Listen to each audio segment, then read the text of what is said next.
கங்கை நாச்சியார். அத்தியாயம் 11. வைகரி வானம் சூரிய சித்திரம் வரைந்து கொண்டிருந்தது.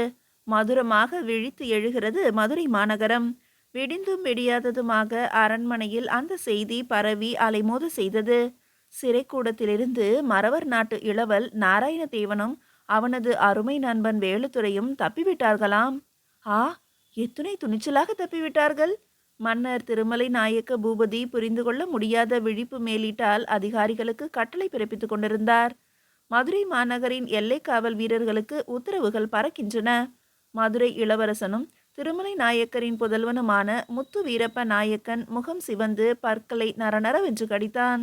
இதில் ஏதோ சூது இருக்கிறது. பலம் பொருந்திய சிறைக்கூடத்திலிருந்து தப்ப எப்படி முடியும்? இதே துடிப்பும் எண்ணமும் மேலோங்கி கர்ஜிக்கிறார் திருமலை நாயக்கருடைய தம்பி குமாரமுத்து நாயக்கரும். மதுரை நாயக்கர் குலத்தையே தமது நெஞ்சில் நன்றி அறிதலுடன் கட்டி காத்து வரும் மகா சேனாதிபதி தளவாய் ராமப்பையருக்கு செய்தி எட்டுகிறது. செய்தி கேட்ட அடுத்த கணம் ஓ என்று கர்ஜித்து விட்டார். பிராமண குலத்தில் பிறந்தவர் ஆனாலும் யுத்த வெறி கொண்ட போர் வீரராயிற்றே. அவர் கண்ட போர்க்களங்கள் தான் எத்துணை எத்துணை. என்றாவது ஒரு நாள் சேது நாட்டு மறவர் குலத்தை அடக்கி மதுரையின் காலடியில் போட வேண்டும் என்கின்ற வன்மமான வஞ்சினம் அவருடைய நெஞ்சில் சிறு பொறியாக கனன்று கொண்டிருந்தது. தம்மை அந்த சடையத்தேவன் பார்ப்பானுக்கு ஒரு வீரமா என்று கேவலமாக பேசியதாக யாரோ ஒரு கண்காணி இவர் காதில் ஓதி வைக்க, அன்று முதல் சடையத்தேவனை ஒழித்து கட்டவல்லவோ அவர் எண்ணிக்கொண்டிருக்கிறார்.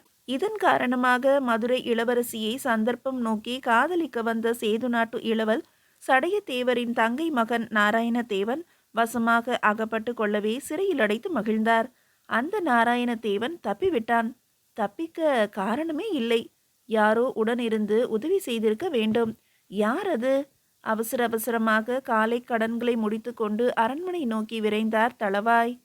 வைகரையின் ஞானக்கண் மலர்ந்து 10 நாழிகை பொழுதுக்குள் அரண்மனையில் விவரம் தெரிந்த அதிகாரிகள் குழுமி இருந்தனர்.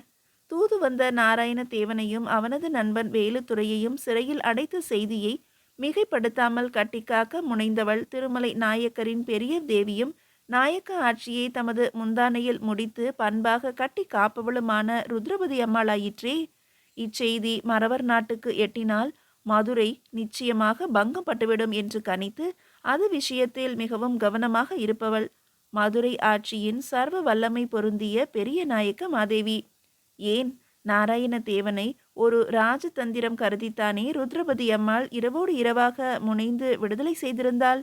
மதுரை மன்னர் திருமலை நாயக்கர் மலைப்பு கொண்ட வெறி உணர்வுடன் அமர்ந்து காணப்பட்டார். எதிரே தளவாய் ராமப்பையரும் அமைச்சரும் ஆலோசகரும் சாஸ்திரோத்திரமுமான நீலகண்ட தீட்சிதரும் அமர்ந்திருந்தனர். சிறைக்கூடத்திலிருந்து எவ்வாறு நாராயணதேவன் தப்பி இருக்க முடியும் என்று பார்வையிட்டு ஆலோசனை தெரிவிக்க சென்றவர்களை எதிர்பார்த்து அவர்கள் காத்திருந்தனர். சிறை அதிகாரி நரசிம்ம நாயக்கர் அது குறித்து பெரிதாக பயப்படவில்லை. அவருக்கு அனைத்துமே தெரியும். மூல காரணம் பெரிய நாயக்க மாதேவி ருத்ரபதி அம்மாள். அவர்கள் தன்னை காப்பார்கள் என்ற நம்பிக்கை இருந்தது. சற்றைக்கெல்லாம் நரசிம்ம நாயக்கரும் சிறை நிபுணர்கள் இருவரும் அரண்மனைக்கு வருகை தந்திருந்தனர். அவர்கள் வந்ததும் வராததுமாக கர்ஜித்தார் தளவாய். எப்படி தப்பினான் அந்த நாராயணதேவன்? அப்போது அங்கே ஏதும் புரியாத பாவனையுடன் வருகை தந்திருந்தாள் பெரிய நாயக்க மாதேவி. அவளுடன் வருகை தந்தால் சின்ன நாயக்க மாதேவி தொழியம்மாள். இருவரும் சற்று தொலைவில் இருந்த ஆசனங்களில் அமர்ந்தனர். இந்த நேரம் பார்த்து மதுரை இளவரசி கங்கை நாச்சி எங்கே வந்துவிடப் போகிறாளோ என்கின்ற பதைப்பு ருத்ரபதி அம்மாளுக்கு இருந்தது. அவள் பொருட்டு ஏற்பட்ட கலேபரம்தானே இது. சிறை கோட்டத்து தலைமை அதிகாரி விளக்கலானார். ஆராய்ந்து பார்த்ததில் சேது நாட்டு இளவல் மிகவும் சாமர்த்தியமாகவும் ராஜதந்திரமாகவும் தப்பி இருக்கிறார். நான் சேது நாட்டின் பிரதாபங்களை கேட்கவில்லை, எப்படி தப்பினான் என்றுதான் கேட்கிறேன். மீண்டும் கர்ஜித்தார் தளவாய் ராமப்பையர். அவர் முன்பு சேது நாட்டை புகழலாமா? இவரது கர்ஜனைக்கு அனைவரும் பயந்தனர். பெரிய நாயக்க மாதேவி எரிச்சலை மூட்டியது. என்னதான் இந்த தளவாய் பல வெற்றிகளை குவித்திருந்தாலும் இவ்வாறு மன்னர் முன்பு கர்ஜிக்கின்ற அளவுக்கு மமதை கூடாது என்று எண்ணிக்கொண்டாள். போரில் பலர் மூக்கை அறுத்த இவரது மூக்கை அறுக்க வல்ல ஒரே ஆட்சி சேது நாட்டு ஆட்சிதான். ஆகவேதான் சேது நாட்டை எவ்வாறேனும் மதுரையுடன் நட்பு கொள்ள செய்ய ருத்ரபதி அம்மாள் எண்ணி கங்கை நாச்சியின் காதலுக்கு உறுதுணையாக நிற்க முனைந்தாள். சிறை கோட்ட அதிகாரி நரசிம்ம நாயக்கர் மேலும் விளக்கினார். இருவருமே குத்து ஆட்களை பயன்படுத்தி சிறை சுவரின் பிணைப்பு சுதையை கீறி சுதைகளை தளர்த்தி கற்களை அப்புறப்படுத்தி அதன் வழியாக புகுந்து தப்பி இருக்கிறார்கள். இது முடிகிற காரியம்தானா? முடிகிற காரியமல்ல என்றாலும் அது அவர்களால் முடிந்திருக்கிறது. ஆராய்ந்து பார்த்ததில் அதுவும் மார்க்கமே என்று புலப்படுகிறது. சில கணங்கள் அமைதி அவர்கள் அனைவரையுமே ஆட்கொண்டது. தளவாய் ராமப்ப ஐயரின் மூளை அதிகமாகவே வேலை செய்தது. அவர்களிடம் குத்துவால் இருக்க காரணம் இல்லையே. அவர்களை சிறையில் அடைக்கிற போது சோதித்து நிராயுத பாணிகளாகத்தானே அடைத்தீர்கள். நரசிம்ம நாயக்கர் கொஞ்சமும் தயங்கவில்லை. தயங்கினால் சந்தேகத்துக்கு விருந்து வைத்தது போல் ஆகிவிடுமே. உடனே அவர் பதில் சொன்னார். சோதித்துதான் சிறையில் அடைத்தோம். ஆனால் யாரோ அவர்களுக்கு உதவியதாக தெரிகிறது என்றார். யாரோ என்ற இந்த சொல் பெரிய நாயக்க மாதேவிக்கு சிவுக்கென்று குத்தியது. நரசிம்ம நாயக்கர் தாம் என்ன செய்வார்? தயங்காமல் பதில் சொல்லிவிட்டார். யார் அந்த யாரோ? கர்ஜித்தார் தளவாய். எல்லோரிடமும் தயக்கம். என்ன பதில் சொல்ல முடியும்? மன்னர் திருமலை நாயக்கருக்கு மட்டும் தமது அருமந்த புதல்வி கங்கை நாச்சியின் மீது சந்தேகம் எழுந்தது. காதல் வயப்பட்டவளாயிற்றே, அவள் ஏன் உதவி செய்திருக்க கூடாது? இந்த சந்தேகம் தளவாய்க்கும் எழவே யாராக இருக்கும் என்று லேசாக புரிந்தாலும் அதனை இப்போதைக்கு பேசுவதற்கில்லை என்றார். பெரிய நாயக்க மாதேவி உடன் இடை புகுந்தார். தளவாய், நீங்கள் எங்கே குறி வைக்கிறீர்கள் என்று எனக்கு புரிகிறது. அத்துமீறிய குறி இது. அவ்வாறெல்லாம் சந்தேகித்து அரண்மனையில் குழப்பம் விளைவிக்க வேண்டாம். ஒரு கைதி தப்பினான் என்றால் ஆட்சிக்குட்பட்ட அதிகாரிகளான நீங்கள்தான் பதில் சொல்ல வேண்டுமே அல்லாது அனாவசியமாக சந்தேகத்தை அலைமோத விடக்கூடாது. அது அற்பமானதாகும். ஏன், சேது நாட்டு ஒற்றர்கள் நம்மிடையே இருக்கக்கூடாதா? அவர்கள் நமது அரண்மனையிலும் இருக்கலாம், சிறையிலும் இருக்கலாம், வீரர்களாகவும் இருக்கலாம் அல்லவா? அவ்வாறு யோசிப்பதை விட்டு நீங்கள் எங்கோ குறி வைக்கிறீர்கள். சற்று நிமிர்ந்த வேகத்துடன் பேசிய ருத்ரபதி அம்மாளை புரிந்து கொண்ட நோக்குடன் கவனிக்கிறார் திருமலை நாயக்கர். அவரது வலது கரம் தமது கனத்த மீசையை நீவி விட்டு கொண்டது. ஒரு பேரதிகாரியாகிய எனக்கு இது குறித்தும் சந்தேகப்பட உரிமை இருக்கிறது என்றார் தளவாய். இந்த உரிமைகளை நீங்களாக எடுத்துக்கொள்வதற்காக நான் வருந்துகிறேன். ஒருவேளை மன்னரிடமிருந்து இந்த உரிமைகளை உங்கள் சர்வ வல்லமைகளை காட்டி எடுத்துக்கொள்ளலாம். அதற்காக அரண்மனை பெண்டிர்களிடமும் எடுத்துக்கொள்ள முடியும் என்று எதிர்பார்க்கிறீர்களா? பெரிய மாதேவி, பதறி போய்விட்டார் தளவாய் ராமப்பையர். கவனம். நீங்கள் எது குறித்து ஐயப்பட்டீர்களோ அதுவும் இதுதான். விரைவில் சேது நாட்டுக்கும் மதுரைக்கும் யுத்தம் மூள போகிறது. அது குறித்து கவனம் செலுத்துவது தளவாய்க்கு அழகு என்று கூறி முடித்த பெரிய நாயக்க மாதேவி விருட்டென்று எழுந்து சென்று விட்டாள். ருத்ரபதி அம்மாள் அவ்வாறு பேசியது மகா சாஸ்திர ஞானியான நீலகண்ட தீட்சிதருக்கு இதமாக இருந்தது. என்ன இருந்தாலும் இந்த தளவாய்க்கு இவ்வளவு அதிகார ஆணவம் கூடாது என்றே அவருக்கு பட்டது. தளவாய் ராமப்பையரின் முகம் சுருங்குவதை கவனித்த மன்னர் திருமலை நாயக்கருக்கு எவ்வாறு அவருக்கு சமாதானம் கூறுவது என்றே புரிபடவில்லை. தொளியம்மாளுக்கு இது கூட வேதனையாக இருந்தது.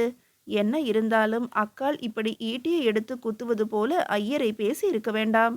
ஆனாலும் ஒரு விதத்தில் ஆறுதல். ராமப்பையர் இனி அரண்மனை பெண்டிர் விஷயத்தில் கவனமாக இருப்பார். தளவாய், ருத்ரபதி என்றைக்கும் இவ்வாறு பேசியது கிடையாது. நீங்கள் குறிப்பிட்ட விஷயம் அவளை பெரிதும் பாதிக்க செய்துவிட்டது. யாரை குறிப்பிட்டு பேசினார்கள்? எதற்காக அக்காள் இவ்வாறு கோபம் அடைந்திருக்க வேண்டும்? சின்ன நாயக்க மாதேவியான தொலியம்மாளுக்கு இது புரியவில்லை. ஏன், அமைச்சர் நீலகண்ட தீட்சிதருக்கும் புரியவில்லை. பிரபு, யார் மீது சந்தேகித்து எழுந்த வாதம் இது? கேட்டாள் தொலியம்மாள். மதுரை நாயக்கர் திருமலை பூபதிக்கு இது மிகுந்த துன்பமாக இருந்தது. எவ்வாறு சொல்வார்? தளவாய் இப்போது மறைக்க விரும்பாமல் அவரை போட்டுடைத்தார். நாயக்க மாபூபதி, நான் இந்த நாயக்க குலத்துக்கு நன்றியுள்ள சொரூபமானதால் எதையும் மறைத்து பேசவோ மூடி வைக்கவோ விரும்பவில்லை. மன்னிக்க வேண்டும். இந்த தப்பியோடைய விஷயம் அவ்வளவு எளிதாக நடந்திருக்கக்கூடிய விஷயம் அல்ல. அதுவும் கை விரல்களுக்குள் அடங்கிய நாட்களுக்குள் இப்படி குத்து வாட்களை கொண்டு கீறி சுவர்கல்லை பெயர்த்து தப்பி ஓட நியாயமே இல்லை. குத்துவாளை ஒற்றர்கள் உதவி இருக்கலாம் என்று பேச்சு வாதத்துக்கு சரியானதாக இருந்தாலும் நடைமுறைக்கு சரியானதாக படவில்லை. சிறை கோட்டத்துக்குள் ஒற்றர்கள் புகுவதா? அதுவும் ரகசியமாக பாதுகாத்து வந்த செய்தி. நாராயணதேவனை நாம் சிறையில் அடைத்த செய்தி. எனவே இந்த ஏற்பாடு அரண்மனையில்தான் நடந்திருக்க வேண்டும். குறிப்பாக நமது இளவரசியார் கங்கை நாச்சியார் அந்த நாராயண தேவனை காதலிப்பதாக தெரிகிறது. தெரிகிறது என்ன, உண்மையும் அதுதான். எனவே இது பற்றியதில் நான் அதிகமாக தலையிட்டு விவாதிக்க விரும்பவில்லை. சேது நாட்டு உறவு தேவை என்றால் இந்த ராமப்பையனை மறந்து விடலாம். நான் பதவியை துறக்கவும் தயாராக இருக்கிறேன். எனது சேவை இந்த மதுரை ஆட்சிக்கு தேவை என்றால் இந்த காதலை நான் ஆதரிக்கவில்லை. இதனால் எவ்வளவு பெரிய யுத்தம் உண்டாலும் எதிர்த்து போரிட்டு சேது நாட்டை மதுரை காலடியில் சமர்ப்பிக்க சித்தமாக இருக்கிறேன். மறவர் குல தொடர்பு நமக்கு தேவையற்றது. அது மதுரை ஆட்சிக்கு ஒரு சுள்ள அணியாக முளைத்துவிடும். தளவாய் ராமப்பையர் எழுந்து கொண்டார். கங்கை நாச்சி மறவர் சீமையின் மைந்தனான நாராயண தேவனை காதலிக்கிறாள் என்ற செய்தி தொளியம்மாளை பொறுத்தவரை புதிது. தான் பெற்ற மகள் குறித்த செய்தியை அனைவரும் அறிந்திருக்க தான் மட்டும் அறியாமல் இருக்கிறோம் என்ற கேள்விக்குறி வேதனையாக மாறியது. மேலும் தொளியம்மாளுக்கு இந்த தமிழர்கள் என்றாலே கசப்பான ஒன்று. தனது மகள் வடுகனுக்கு வாழ்க்கைப்பட வேண்டும் என்று உறுதியாக எண்ணி வருபவள். அன்றொரு நாள் தனது மகள் கங்கை நாச்சி இப்படி வடுகர் என்றும் தமிழர் என்றும் பிரச்சனை எழுப்பிய போது இரத்த விளக்கம் கூறியதும் நினைவுக்கு வந்தது. ஓ, இவள் வடுகனுக்கும் சிவந்த ரத்தம்தான், தமிழனுக்கும் சிவந்த ரத்தம்தான் என்று கூறியது இதனை முன்னிட்டுத்தானோ? எழுந்துவிட்ட தளவாய் ராமப்பையரை நோக்கிய சிறிய நாயக்க மாதேவி தொளியம்மாள், தளவாய் ஐயரே, நீங்கள் கூறிய கங்கை நாச்சியின் காதல் விவகாரம் உண்மைதானா என்று கேட்டாள். என்னை பொறுத்த வரையில் உண்மை என்று அறிகிறேன். இது என் உயிர் இருக்கிறவரை நடைபெறாது. கங்கை நாச்சி ஒரு வடுக ரத்தத்துக்கே மனைவியாக வேண்டியவள், தமிழ் ரத்தத்துக்கு அல்ல. எனவே நான் உங்கள் கட்சியை ஆதரிக்கிறேன் என்றாள். நன்றி மகாராணி என்று கூறி விடைபெற்றார். அப்போது இரு கண்கள் இக்காட்சியை உன்னிப்பாக கவனித்தன. அந்த கண்களுக்கு உரியவன் மன்னார்சாமி, பெரிய நாயக்க மாதேவி ருத்ரபதி அம்மாளின் நம்பிக்கைக்குரிய கையாள். மீதியை அடுத்த அத்தியாயத்தில் காணலாம்.